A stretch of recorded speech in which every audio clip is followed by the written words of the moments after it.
I guess where I really took it seriously was my first career was in television.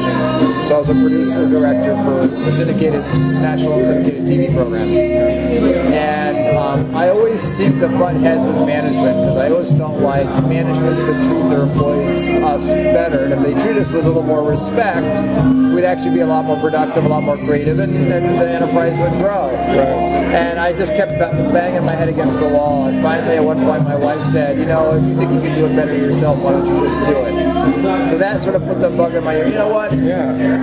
This is gonna be a big social experiment. I'm gonna go out and I'm gonna start a company where we're gonna treat our employees with respect and see if we can create something that's more special. And so, really, to start a closer look was I talked to another producer another producer joined me in leaving this production company and starting our own production company.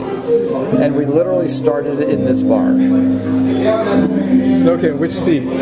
Well, our first office was across the street, 738 North Wells, on the third floor. Okay. Small, 1,000 square foot former art gallery. And so, you know, we didn't know what we were doing. We had about $1,500 as seed capital, enough to pay for a couple of months' rent. Yeah. And we moved everything in. We just had a couple of folding tables that were loaned to us and some chairs. And so the day before we moved in, I called up Illinois Bell and said, okay, so we need some phones on the third floor of this address. And they said, okay, that'll be 3 weeks by the time we get out there. And I'm like, 3 weeks? What are you talking about?